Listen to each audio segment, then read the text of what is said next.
some examples in front of us that are really going to help explain some of the faults that we've got. So, Natasha, if we go to the front screen.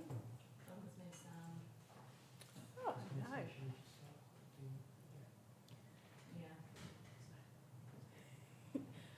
We might be having a few technical whoops.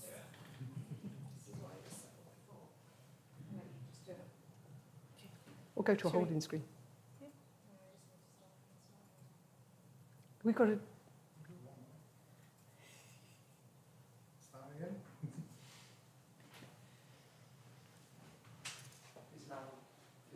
So yeah, we'll start again. Okay, yeah, no worries. Small technical difficulty Take there. two. Yes. We'll do the clap. Yeah. There we go. Yeah, so again, welcome to another Keylink live stream. We've travelled down to Banbury to the UK Chocolate Academy to have a discussion with the team about shelf life. Very scary subject, but hopefully by the end of today you'll feel more at home and comfortable with it. So today we'll be covering things like what we actually mean by the term shelf life, some of the methods and ingredients you can use to prolong your shelf life, as well as some of the terminology and ways of testing and your chocolates for that shelf life. Feel free to get involved in the chat with any questions that you might have. Have Anna answering questions and passing the more technical ones over to the team. And the live stream will be on our YouTube channel for further reference for you guys. So without further ado, I'll hand over to the team here. Thank you. Again. Yeah, so what we're going to look at today, we're going to look at what is shelf life, like Ewan said, because there's so many things that actually go into getting good shelf life. Is it your working methods? Is it the ingredients you use? Is it the process that you use? Everything can actually play into the shelf life. And we are going to look at some of different recipes. So we've got some already weighed out that we're going to show you. And also we've got some faults and things that we're going to look at. Yes. So first off, we need to define what is shelf life. I don't know. So we're going to look at it in sort of two elements. So the first way to look at it is in terms of the length of time before the taste, texture, or general appearance of your product changes. Yeah. So again, one thing we suggest is you make a batch and you test it over time, because your product is a reflection of you and how your customer is going to receive it. So it gets to a point where you're not happy with it. Either you're not happy with the flavour, like it's lost a bit of its oomph maybe. Yeah. The texture has changed, maybe it's dried out, things like that. Yeah, and also as a business, you're going to have to decide what kind of shelf life are you looking for. Because, you know, if you can sell your things quickly in a week or 2 weeks, there's so many options that you can do for your ganaches and things.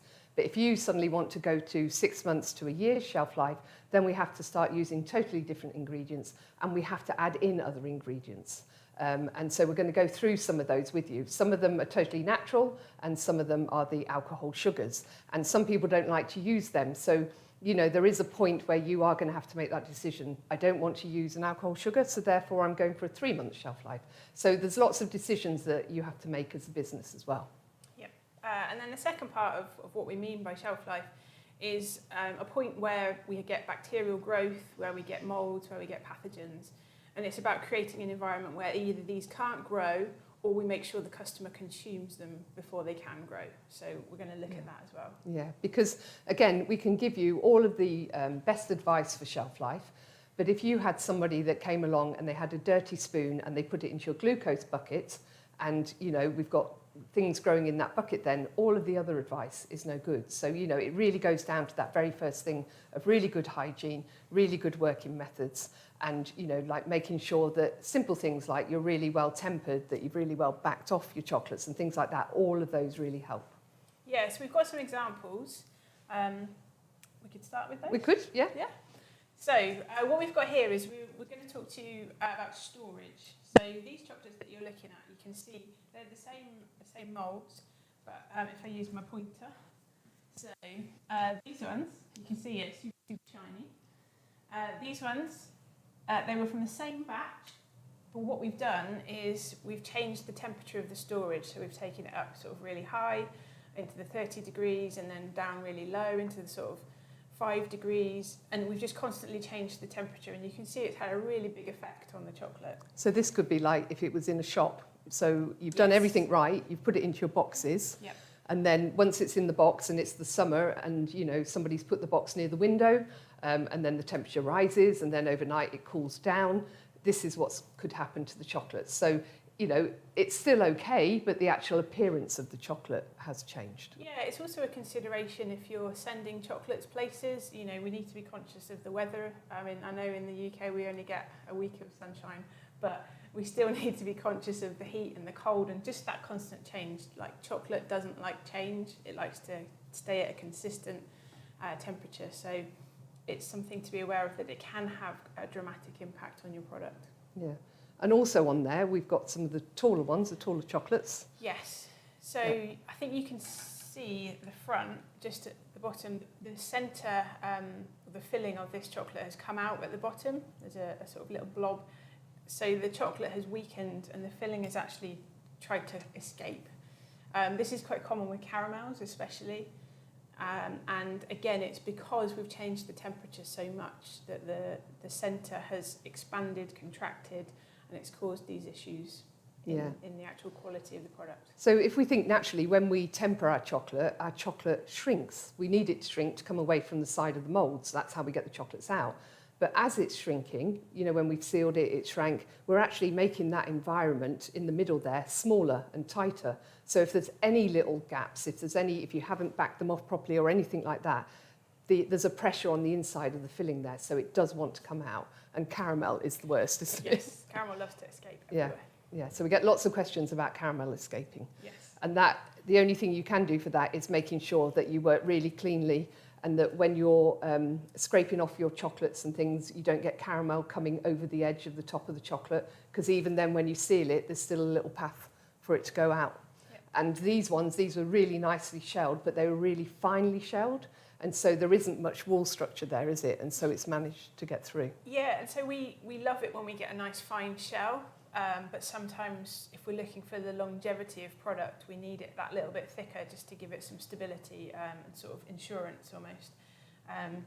We like to say to keep the sides the same thickness as the bottom, and again that's consistent, but we just need that complete consistency in the depth of the shell.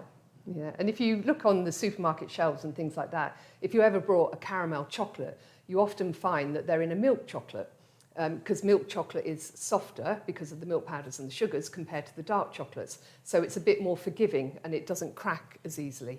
And also you find if you bit into one of those chocolates that they're thicker. So they've actually got a thicker shell around them of the milk chocolate because, again, they're keeping it inside. So it's all little small details like that that really help you with your end products. Yes. So I think we can segue meticulously into the next faults that we've got.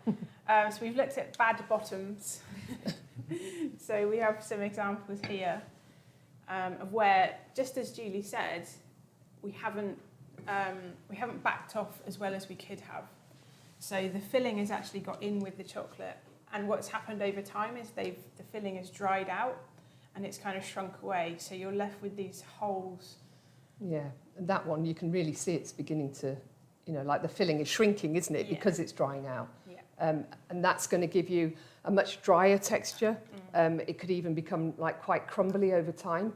I'm sure nobody's chocolates would look like that.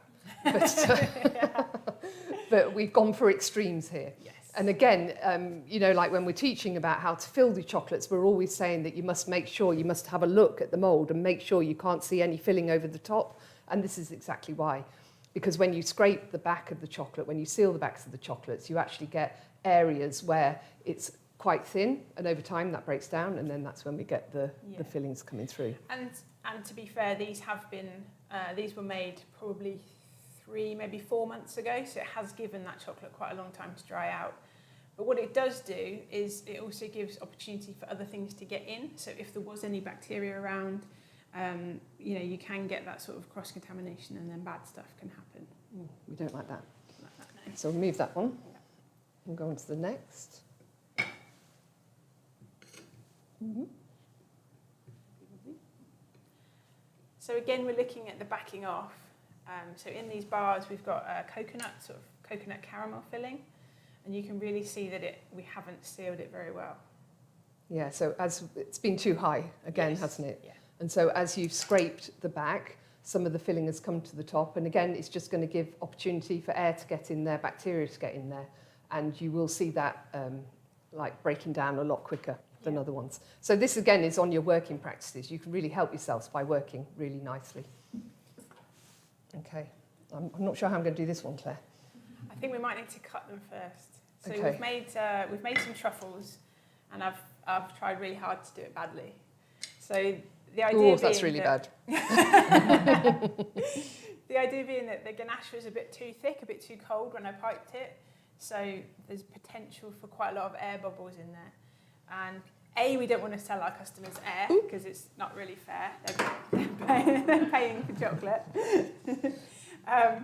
But also it gives opportunity for other things to get in there and create havoc. So that's not what we want. They are creating havoc. So yeah, you can really see that there's quite a lot of gaps Yeah.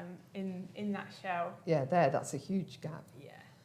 And, you know, when we speak to people about making truffles, you know, like you say, you put the filling in, and people often kind of just hold their piping bag at the top of the truffle, don't they? Squirt a little bit, and it looks like you've got a full truffle, but actually there's not enough filling in there at all. So if you are doing truffles, just get a little cocktail stick and just give it a little move around, and you would see then whether there was any air pockets or whether you are actually filling it. And we actually put the piping bag right into the truffle, don't we? And just slowly push it and let the filling fill up to the top and then come out. Because that big gap there, you will get mould growing in there. And yeah, when we talk to people about it, everybody says, oh yes, yeah, I know that one. Lots of people have had this problem. And that again is just down to how much filling's in there. So it's quite easy to resolve. Yeah, and it's also, like, unless you cut it open, you don't know. So it is a good opportunity to sort of think, once you've made a batch, cut a couple, see what they look like, make sure you're happy with the quality, and do that consistently so that you know your product's good and that you're in good practices. Final ones, again, we're looking at sort of finishing and best practice. And what we've got here is we've used gold chocolate to shell and back off, but you can be too thin on the bottom, and then not only can your filling start to come to the top, but if you're using a really dark centre, you can kind of see through the chocolate, which is it's not great, it doesn't look the best, but it also, when you get too thin, that dark chocolate is trying to come out, and it's really not what we want. We want to keep that ganache in the centre so that it's, we preserve the shelf life. I don't know if you can also see, I'm going to try it, just around here, this shell is sort of cracking a little bit.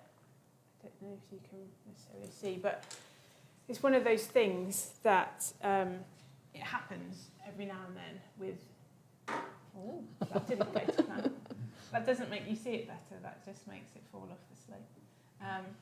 Yeah, it's one of those things that can happen if we like to warm the mould and then put the chocolate on. If we don't do that, the base isn't sealed as well to the sides, and it's just another thing that can go wrong.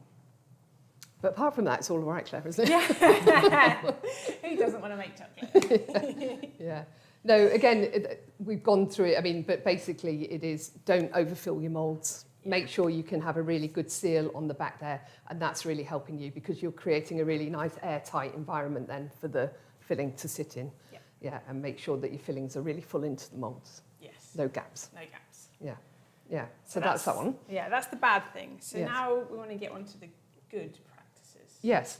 So, you know, like, what can we do to help our shelf life? So we have something called AW, which is available water. And sometimes in recipe books, there's a Jean-Pierre Wybau, and Clare and Mark have just brought out a new book as well with some of the other Calabout chefs, which is The Chocolatier's Kitchen. And in there, these books have got an AW reading on their recipes. So that's really helping you, tell you what the shelf life is. So if we have an AW of 1, don't eat it. AW of 1 means it's a ganache. It's most probably a bit like a chef. We have what we call a chef's ganache, 100 cream, 100 chocolate, and you mix the two together, and that makes a beautiful ganache. But actually, there's a lot of available water, which is what the AW stands for. And so that will grow mould in room environment in about 2 to 3 days. And so lots of people say, oh yes, I make ganaches, I pipe it out and I roll it and, you know, and I cover it in chocolate. And you're like, Okay, I hope you're not selling them. Because, you know, they won't see it, but once it goes home to someone's house, you don't know where they're keeping it. So, you know, that's really hard as well. So what we need to do is look at all of the available water in all of our ingredients. So our cream has water in it, believe it or not. So if we have 35% cream, which is what we like to use for chocolate, whipping cream, it has, the rest of it, 35% is fat, the rest of it is considered water. If we use alcohols, Claire. Ooh. So we like to use alcohol. Cool, that's a lot of alcohol. It's just Julie's personal supply.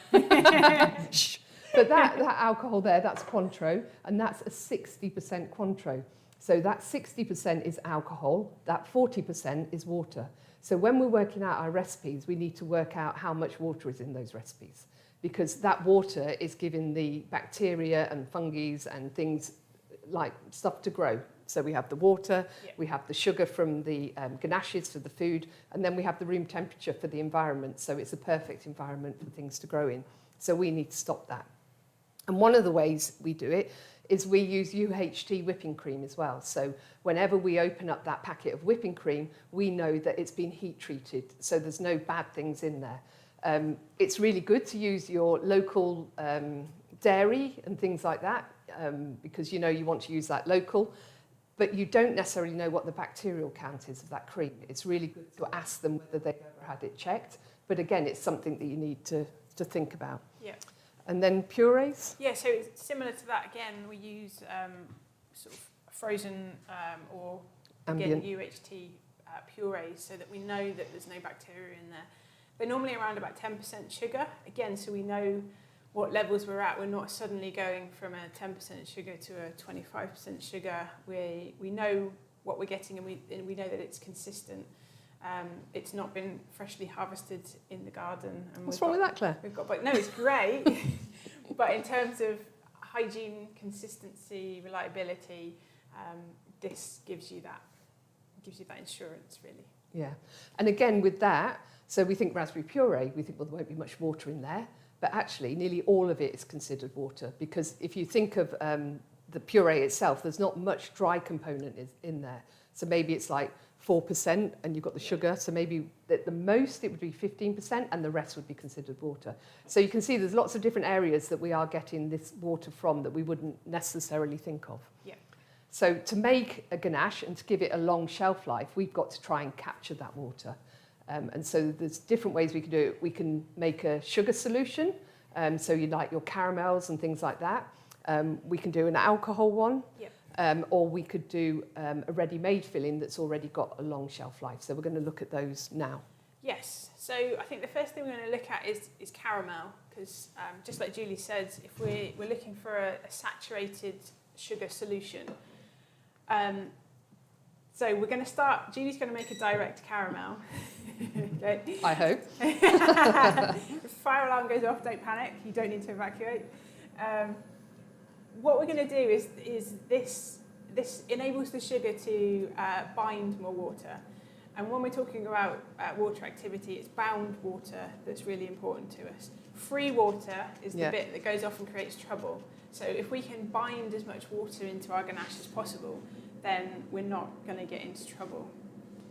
So a direct caramel, it can take a little bit of practice, and it just needs confidence. Yeah. Yeah, so when we're doing the direct caramels, it's called direct because you're doing it direct into the pan and you're not adding any liquid in there, because remember we've said we don't want any extra water. So we can make a caramel just by slowly melting our sugars. So we're using the induction stoves, which if you've got one of those, they're really quite quick compared to the gas and things, and a lot more even.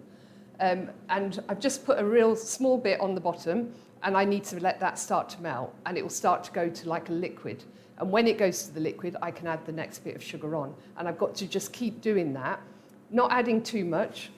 Natasha, I'm going to go to the side just so they can see. Ooh, can you see it's just going to the liquid now? So I'm just going to let that totally go to liquid, and then I will add some more in. But it can quite easily get too hot too quickly, and you end up burning the caramel, which I'm not going to do. Okay, so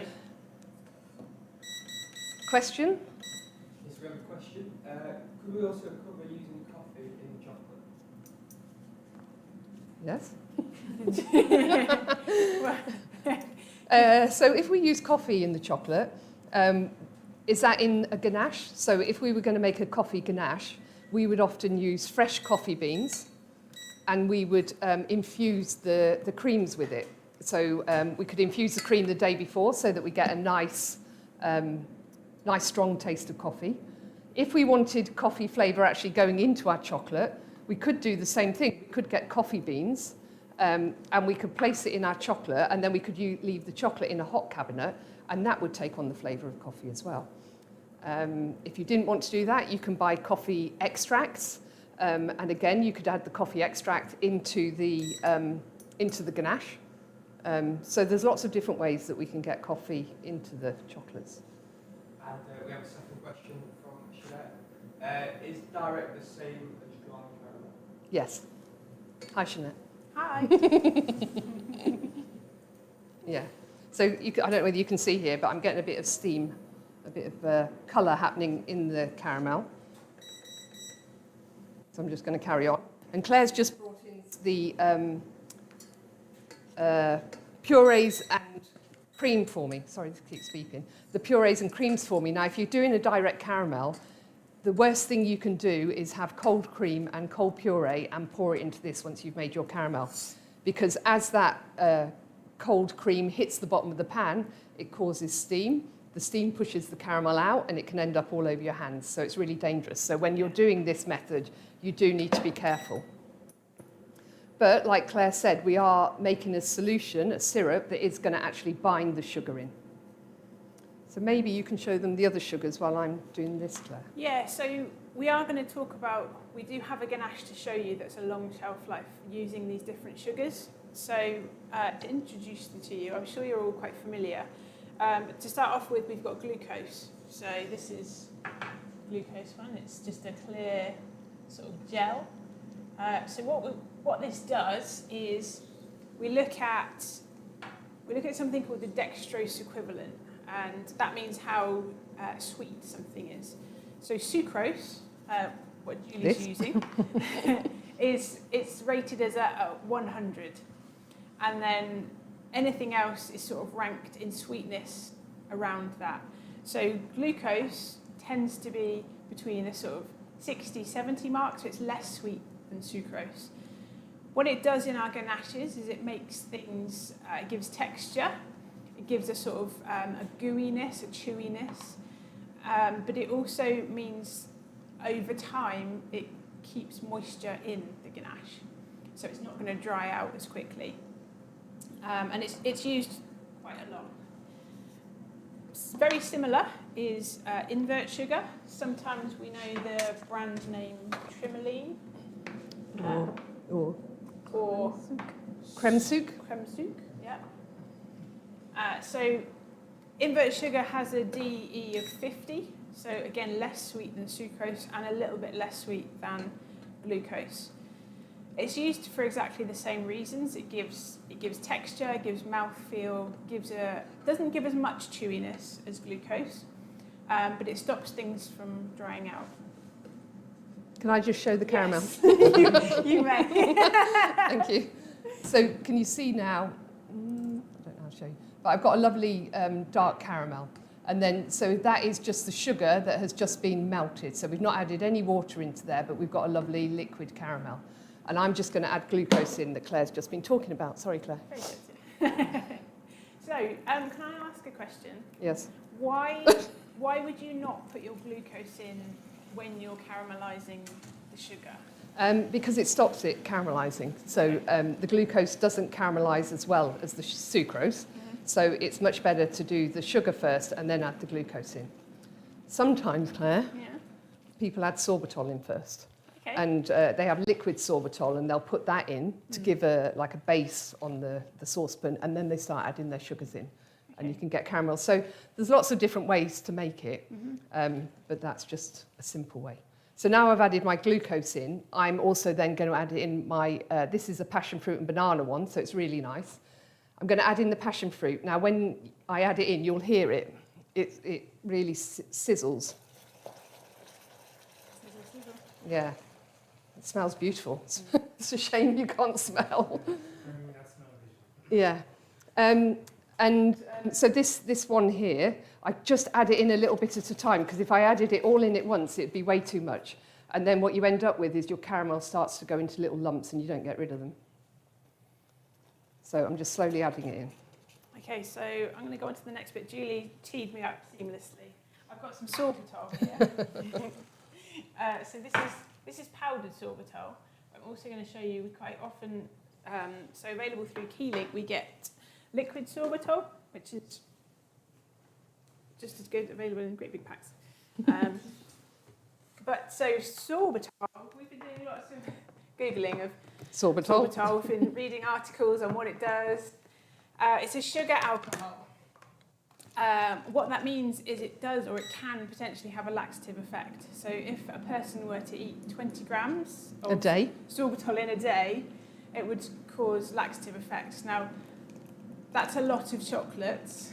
So we don't necessarily know that it's not gonna have a big effect, but you have to label your chocolates to say that these could have a laxative effect.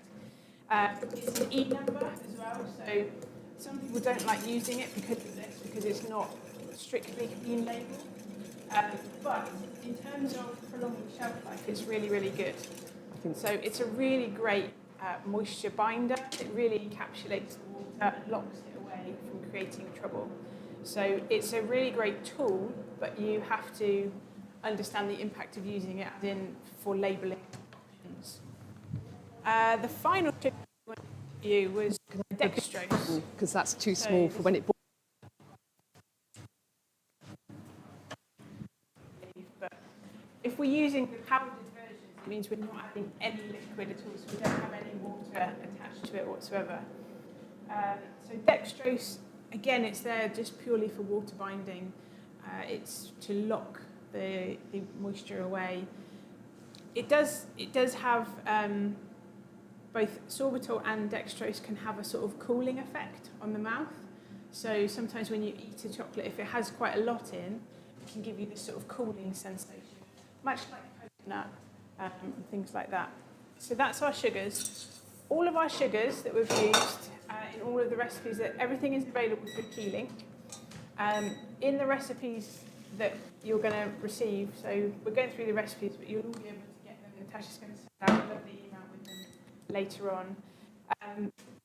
All of the stuff that we use is available through Keylink, so you can get everything that you require. Now, I've just changed the saucepan. Did anybody see that? I don't think so. Because when you put your purees cream into there and you've got the sugars, I've now got to cook this to 106. And when I do that, it's really going to boil.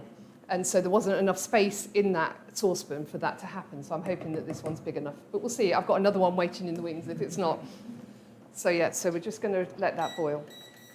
Now, Claire, another question we always get asked is, can I use honey instead of invert sugar, don't we? Yeah, and you can, but it's not as potent.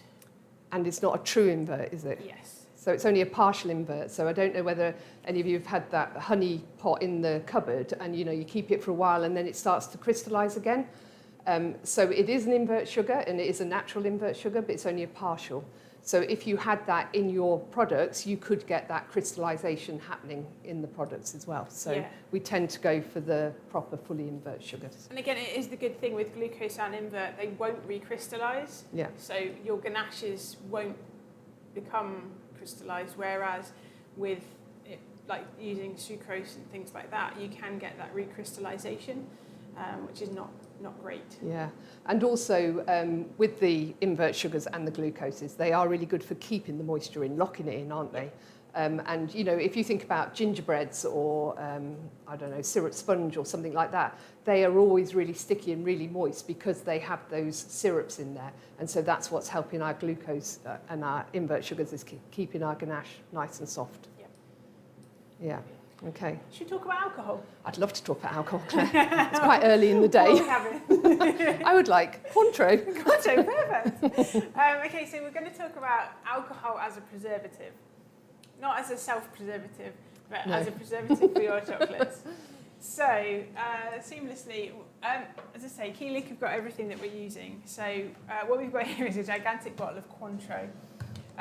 But the alcohols that we get are higher in percentage volume, so they've got much more alcohol in there. What that means is we don't have to use as much in order to get that alcohol quantity. So, we've got a slide to show you on this, and I'm going to try and talk you through it slowly.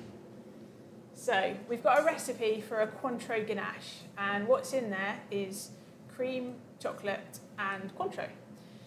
But if we go over a certain amount of alcohol, then we get a 6-month shelf life. It means that nothing can grow because the alcohol is kind of sterilising the environment. So that percentage point is 17%.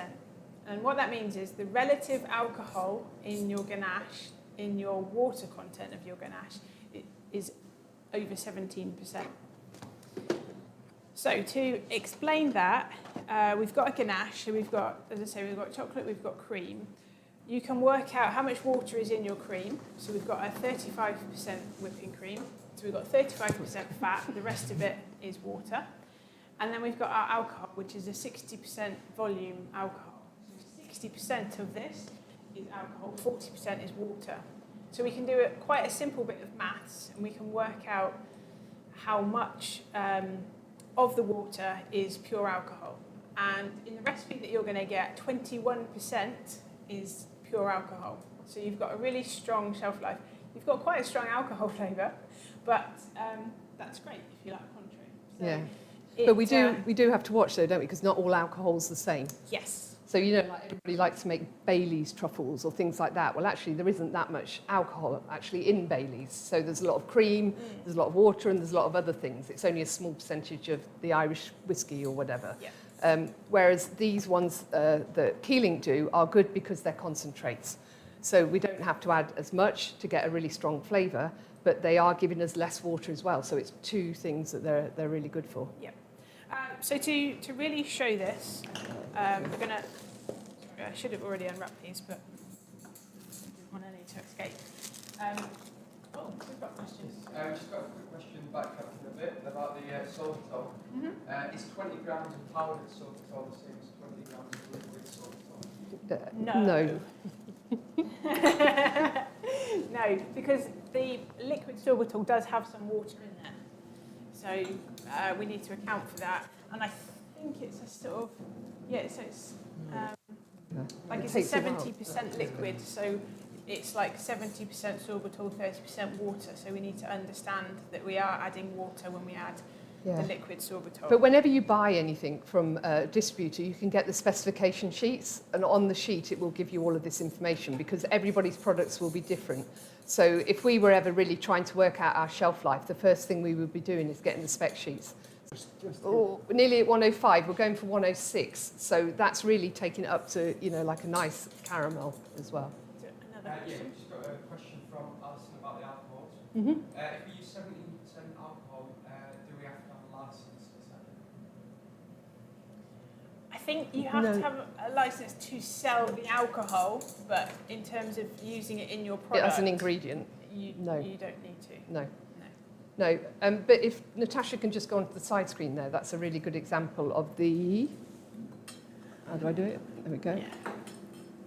Of the difference. So the first one. Yeah, so the first one, the less, This one? The more. So the cup with the most in is the 40% Cointreau. Yeah. So in the ganache that you're going to get the recipe for, if we used a 40% Cointreau, we would need that much alcohol to create a sterile environment to give us a 6-month shelf life. If we used a 60% Cointreau, then we'd need the smaller amount. So it's really quite a good sort of visual to show. I don't know if you can see it very well. I should have dyed it like blue or something. But it's, no, you can't. You can. Yeah.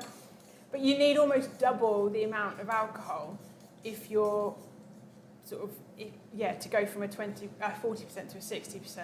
And that's going to affect our overall setting of the ganache as well, Yeah, though, it's isn't going to it? really change the texture. Yeah. When you go to pipe it, it's going to be really, really fluid. It's just going to completely change the ganache.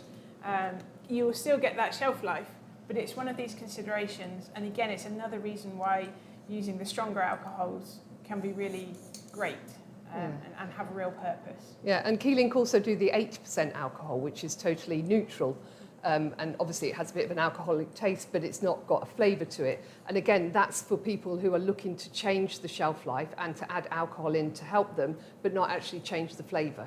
So again, there's lots of different options that you can have. I'm going to get these out of the way, Claire. Okay. Is it possible to see that slide, Natasha? Is it? No. Okay. Oh, yes. Yeah. Oh, Yeah, we're done. Yeah. I'm just gonna. That's it. So this is the recipe. So you can see here we've done a little bit of maths to show you how much alcohol is in there. As I say, we're aiming for over 17% to give us a 6-month shelf life. Just means no moulds and things can grow. You can see the workings out to sort of make it quite clear. And as I say, you need almost double the amount of alcohol for the 40% compared to the 60%. So hopefully this recipe makes what I've said just a little bit clearer and helpful. Okay. Okay. Thank you, Claire, it does. So we finished the caramel here. So we've got the banana, the passion fruit, and the direct caramel, the cream. But I've also got white chocolate and butter.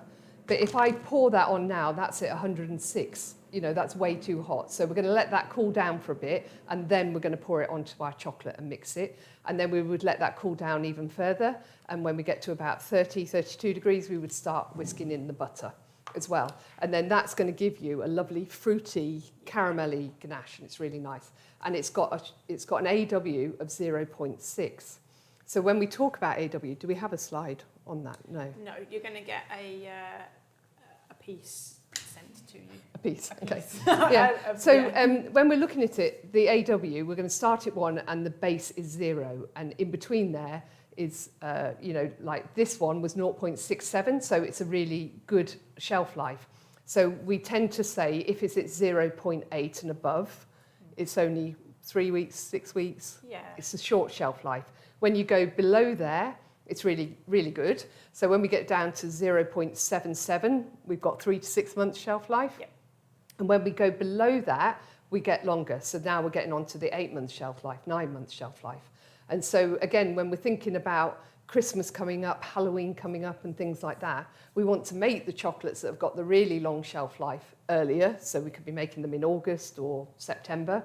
And then as you're getting towards Christmas and you want some that have got really short shelf lives, you make them later on. And then the whole box of chocolates would have your shortest shelf life. Yep. So it could have a month or something like that. So it's just trying to think about the ganaches you're going to make and then plan them in so that you don't overwhelm yourself, you know, when it comes to that market time or whatever, that you're making loads and loads of chocolates. Yeah.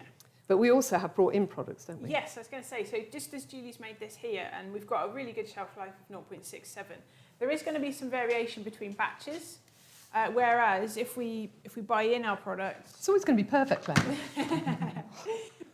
We've got the Calabac Caramel, which has got a year's shelf life, and every single time you open the bucket, it's going to be exactly the same recipe. So you've got that consistency and that reliability. What are you saying? I'm not saying anything against you, Julie. I know your caramels are very consistent and very reliable. Yeah. We also have another product called Tintoretto.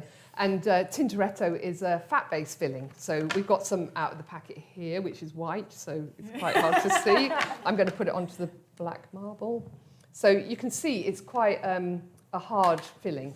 And this one, we can soften it down, heat it up, but we don't want to take it too high. Because it's got fats in there and it's got chocolate in there, we don't really want to take it above 31, 32. Yeah. And you can add oils into it, but you can't add water into it because it's chocolate. So you could flavour it with orange oil, you know, like cinnamon or all sorts of different flavours.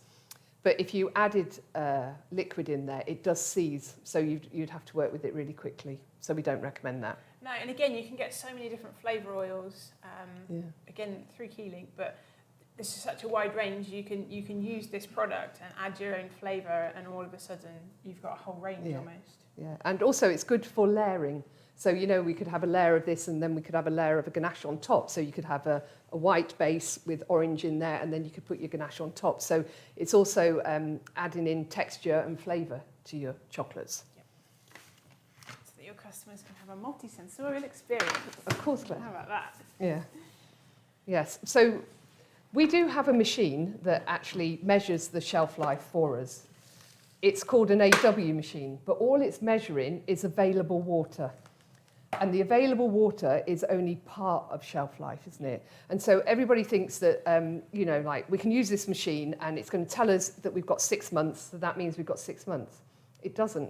It's still down to, like we said before, the working practices, how we're storing our chocolates, how well we've made our chocolates and all those kind of things that are going to affect it as well. Yeah, so it's an indicator, basically, and that's how we want to use it as such, as an indicator. So the machine is here.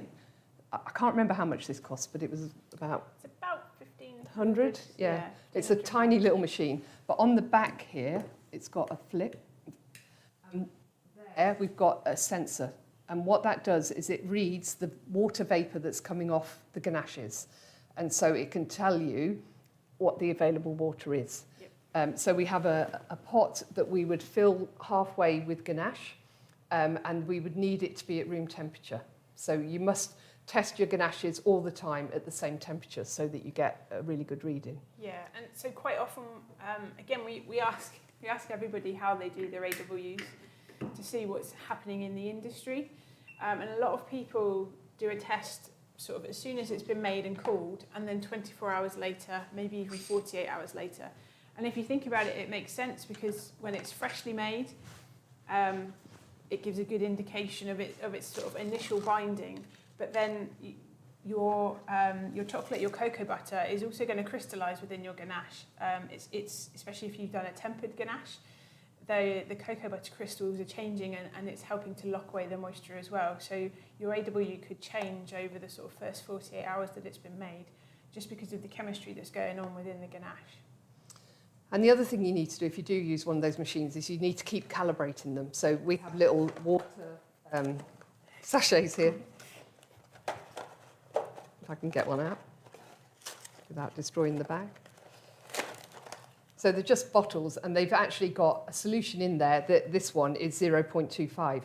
So I'm going to put that into the pot and I'm going to turn the machine on and it should give me the reading of 0.25. If it doesn't, there's instructions on how we change it. Because over time as well, that machine will come out of calibration. Yeah. So it's really important, especially if you've got important jobs that you do. We always calibrate first. Yeah. And as I say, the AW machine, it's a great gadget, it's a great indicator, but it's not the be-all and end-all. It's not a guarantee of shelf life. We quite often suggest to people that they can send their ganaches away. It's quite an expensive process. We've been looking into it this week. There's a few companies around and we can certainly give out details. But it also takes time, and a lot of the time these laboratories, they'll take your product and they will literally store it how you tell them to, and then they will investigate it at 3 months, at 6 months, at a year. So it does take a year. If you want to get a shelf life of a year, it will take a year to test that product. So it's a thought. Well in advance then, don't you? Very prepared. Yeah. Very prepared. Yeah. But we've got these examples here, haven't we, as well, to show why is it important to use some of these sugars. Because people say to us, well, I can't get dextrose, I can't get glucose, I can't get invert sugar, so can I just use sucrose? Can I just use caster sugar?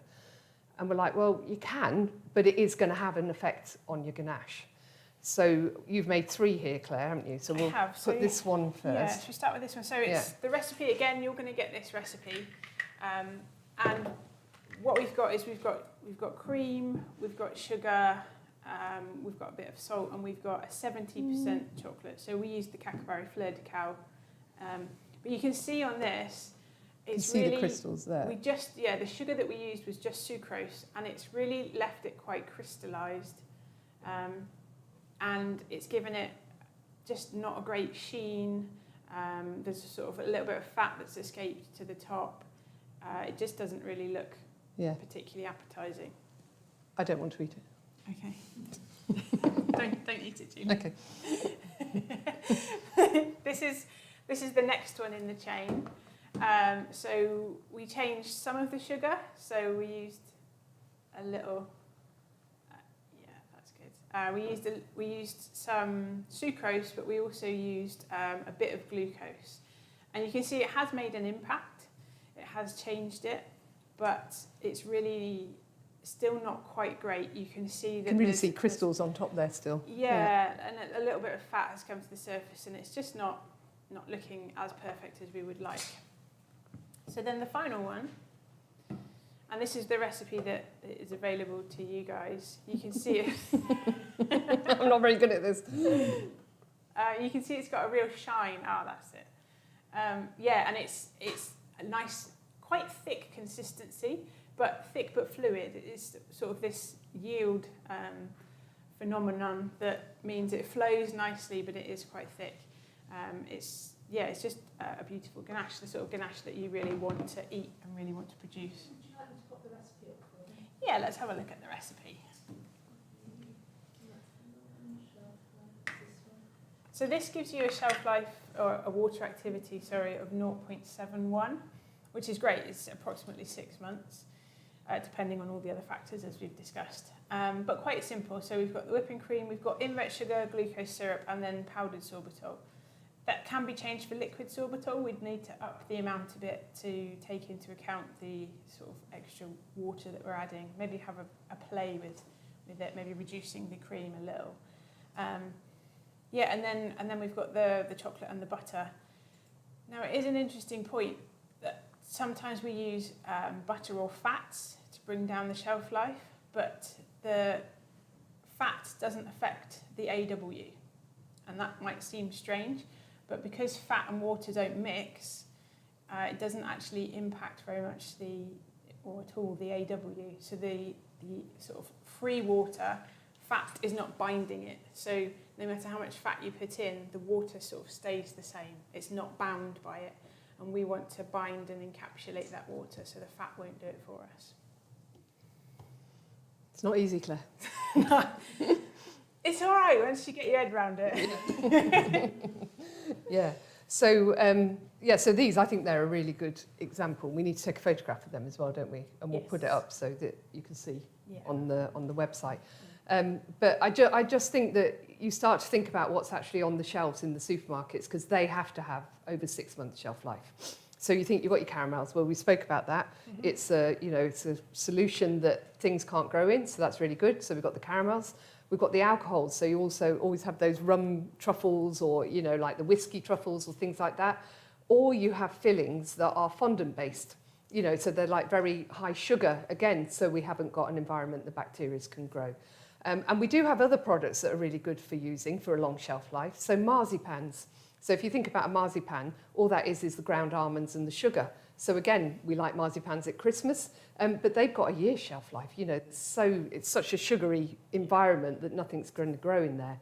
And we also have pralines. So if you make a praline, you can do a praline centre by just using the praline and then adding some cocoa butter in there to give it a bit of a set and a bite. And again, the praline has got no water in there at all. It's just the nuts that are being ground down, and they've got the caramelised sugars added in. So these are really nice ones that you can add into your range that, again, you can do earlier on, and they're going to be a better shelf life. Yep. But what about the nuts, Claire? I've said it's a good shelf life, but there's a but. There's always a but. So we do have to be careful, because our fat products generally have a lot of fat in there, and fat likes to cause a little bit of trouble. We tend to get blooming with very fatty products. Yeah. So the nut fats are polyunsaturated, so they're liquid at room temperature. So they can migrate, they can move really easily, and that's what causes sometimes fat bloom. But do we have a question? We do. Is it possible to have a ganache with 6 months of shelf life? So the question was, is it possible to have a ganache with 6 months shelf life? Absolutely. Yes. But like we say, it's not going to be a ganache that is just cream, butter and castor sugar. We're going to have to think about some other ingredients in there. So this is where we start to think about, am I going to use glucose, invert sugars, dextrose? And we use those sugars. Sometimes you'll get a recipe and it'll have 3 or 4 different sugars in there and you go, oh, I can't be bothered with that. I haven't got those sugars. I'm just going to use the castor sugar. But they're in there for different reasons, like Claire said earlier. So to get that 6 month shelf life, we might add in dextrose or even maltodextrin, because that's like a bulking agent that's going to give us a lower sugar content, but it's actually going to bulk it out and give us a better body in our ganache. So it does depend, doesn't it? Yeah, and it's also, yes, we might want a shelf life of 6 months, but we have to compromise somewhere, and maybe the sort of the flavour and the texture is where we would have to compromise, because like Julie's shown the water activity meter and we're looking at the vapour that it releases. Now if we make a ganache that has a very low water activity, there's a potential that if we don't store it right, it's going to absorb moisture and sort of change its texture. So things change over time and we need to be aware of that. Also flavours change. So it's a case of, if we want a 6 month shelf life from a ganache, what are we prepared to negotiate on, as it were, and where are our boundaries, where are our limits to what we will accept? Yeah, we do have a course coming up in the late summer, I think it's September, with Alexander Bordeaux, and he has actually developed a system called Ganache Solutions, where it's an online spreadsheet kind of thing. Portal, yeah, where you put all your ingredients into it and it's going to work out your AW for you and it's going to give you your shelf life, you know, in inverted commas. So it's going to give you your shelf life. But that one as well is a platform where you can change butters, you can change sugars and see what that does. So you don't actually have to do it physically and waste your ingredients. You could play around with it on the computer first. So that's really quite handy as well, isn't it? Yes, yeah. We have another question. Yes, we have a couple, but I'll start Okay. with the first one. Firstly, Holly says, great video. If we're replacing the cream and butter for plant-based alternatives, can you reference other ingredients? We're a big fan of replacing for plant-based. Yeah, we both like plant-based, so, Yes. but it's very difficult, let me tell you. We've gone through loads and loads of different recipes because plant-based cream is water. You know, there's hardly any fat in there, is there? Although that's changing. It's changing slowly. Yeah. Yeah, no, yeah, there are a few out there. So, yeah. I So knew- I think in terms of for professional use, we'd probably go for the Flora Professional range. You can get them in the litre Tetra Paks. In terms of butter, we'd go for Be Better Butter, which is lovely to say. It's not long come out and it's been developed by one of the chefs we work with quite a lot, Marika van Beurden. And it's great. It doesn't have a taste, it's very neutral, but it's been designed to replicate butter in terms of texture. Yeah, so I think what we look for there is, you know, we've got our cream, we've got our butters, but we look at fat content as well. So what is the fat content of the cream? So like I said, we use a 35% whipping cream in most of our recipes. So if our plant-based cream isn't 35% fat, it might be 20 or something like that. So we've got to add some fat into it to get that mouthfeel. And that's then when we would be adding in the plant-based butters, or we would be using some of the other ingredients like, I don't know, citrus mole, or, you know, there are other ingredients that you can use. But if you are interested in the plant-based, if you go onto the Calabout website and you put in Next chocolates, there is a whole load of recipes that have been developed by Marika and some of the other chefs in Belgium. And all the ganaches are already on there and they've already been worked out. So it's a really good resource, isn't it? It's a fantastic resource. And we like to try and replace like for like, but it doesn't always work like that. So even if you have got a great plant-based cream and you're just subbing out, sometimes it'll work perfectly.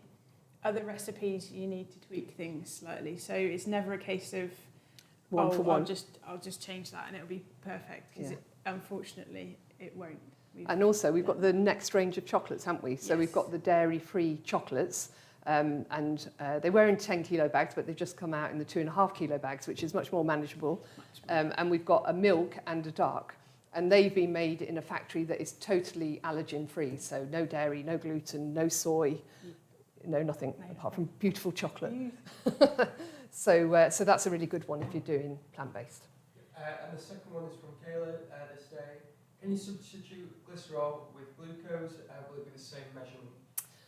No, I wouldn't substitute glycerol with glucose, but I would sometimes substitute glycerol with sorbitol.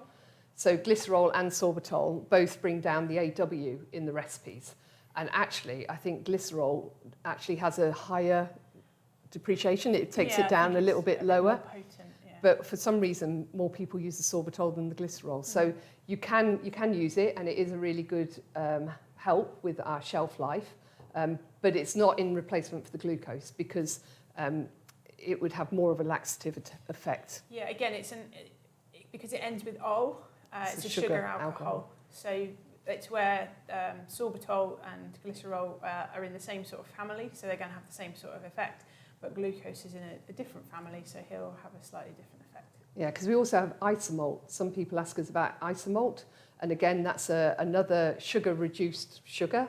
It is really good, but it's very drying and quite hard, so that has a real effect on recipes and things. So all of these, it is in the sugar family, but they're not the same. None of these are equal. So whenever you're playing with it, you do have to have a go and have a try. And again, as well, I think like we've just spoken about plant-based, and a lot of people are turning towards coconut sugar. And again, it's not the same. It's great to use. It has Nice great flavour. flavour. It has more sort of minerals and some good properties to it, but it's not exactly the same in its ability to bind water. And it crystallises back quite quickly. Yeah. So Yeah. it's just being aware of all these things, playing, trying, and just enjoying the process of learning, really. Mm-hmm. Any more questions? Not so far. Come on, anyone out there? Have you got a hard question for us? No. It's for you, Claire. And what I will say is, obviously we knew this live stream was coming up, and we had some great chats with the guys at Keylink about your questions, about what everyone wants to know about shelf life, and hopefully we've covered this, but it is such a broad topic. Yeah. We've been brushing up on bits of knowledge, but there's so much to learn. There's so much to learn about the different sugars, about different methods that can help it, about what we're looking for when there's water activity. It's almost getting into chemistry, like real big chemistry. So there's no golden bullet, is there? There's no. not one thing that's going to make you have an amazing shelf life. You've got to change the recipes. You've got to make sure your working methods are good. You've got to make sure the ingredients that you use, the quality of them is good. You've got to know that you understand what the water is in those ingredients. It's all those little bits, and it's quite daunting at first. You're just like, oh my God. But that's why those books that I mentioned earlier, The Chocolatier's Kitchen and the Jean-Pierre Weiber Gold book, are really good because they have recipes with the AW on there already. So you could take that recipe and say it had pear puree in there, for instance. You could add apple puree in there, and so you could change the recipe around, but you're in the same ballpark still. And so you can start working with that and developing your own flavours, but you have got a structure to work from. And it's already been worked out what the AW is. So I think that's a really easy way to start. It's a nice place to start, yeah. We have another one? Yeah, we've got a couple just come in for us wrapping up. First one is, what about nuts/nut pastes on shelf life? Well, like we said, nuts on their own. So you get lovely cashew butters, don't you, and praline butters and all that kind of stuff now. But if you just had them without the sugars, the oil in there is much more free, isn't it? So, you are going to get the effect of the filling would be okay because you could put the nut butter and you could put it in with the chocolate. And if you tempered the two together, you are going to kind of lock in that nut butter, so you're going to get a better kind of ganache. But that polyunsaturated fat will find its way to the surface. And after a while, it's not straight away, it could be 3 months, 6 months, you might start to get like a grey sheen on the outside of your chocolates, and that's fat bloom, and that's come from the nut inside. So yes, you can use them. Yeah, they're great. It would just depend on how much you used in that recipe to how quickly that happened. And it's about sort of tempering that nut product. So like Julie said before, we quite often use cocoa butter to actually temper the praline. So Lock it in. terms of, we really bring that temperature down. We sort of melt the cocoa butter in and basically temper it. Some people even put it out onto the marble slab and temper it that way. Take it right down to sort of 26 degrees Celsius to get that cocoa butter to create its crystals and lock away the fat. So if you do that, that can really increase the shelf life in terms of, like, it would taste nice, but its actual texture and the way that you come to eat it in 3 to 6 months will be good. Yeah. So we've got 2 more before we call it. The first one's from Joe. They say, I sometimes go fruit gel plus a ganache. How can I reduce sugars in the gel and still have a soft gel texture? All right, we've got the first hard one. Okay. Thanks, Joe. So how do we reduce the sugars in the gels and still have a nice soft texture? So again, with the fruit gels, sometimes we use pectin. So we would use the fruit puree, we would use some sugar, and we would use pectin. And so you're getting more of a jam kind of texture, but you can lower the sugars because the pectin is helping to bind it. We use agar-agar as well, don't we? Yeah. So again, we're not looking for the sugars this time to bind it. The agar-agar is binding it for us, so we can use lower sugars. But when you use the agar-agar, it makes a really hard gel. So, you know, like you might make the gel and then look at it and you go, well, that's no good. What were they talking about? But if you get that gel and then you blitz it down, so you use a hand blender or you do it in a food processor, that will come really soft again and it stays in that state. So it's a good way of doing it as well. Yeah, I think it's sort of looking at the setting agent that you're using for the gel and investigating how much sugar is sort of needed. Because you often use sugar to get that product in. So I know, like with pectin, we always mix it with the sugar and then slowly add it to like the fruit purees. So it's looking at that that binding and the sort of the gelling agent as to see what we can get away with. Joe's apologised for the question. It's okay. No, we needed to be stretched. But the last one comes from Simon, who says, if I just added glucose to a cream-based ganache without sorbitol, would this benefit the shelf life? Yeah, it would a little bit, yeah. But again, it's the ratios. Yes. So, you know, like how much available water is in there. So, you know, like is your cream and chocolate 1-to-1 or is it 2-to-1? Because all of a sudden, if you've gone from like you've halved the cream and almost doubled the chocolate, you've got a much firmer ganache. So you might add glucose in there to help soften it a bit.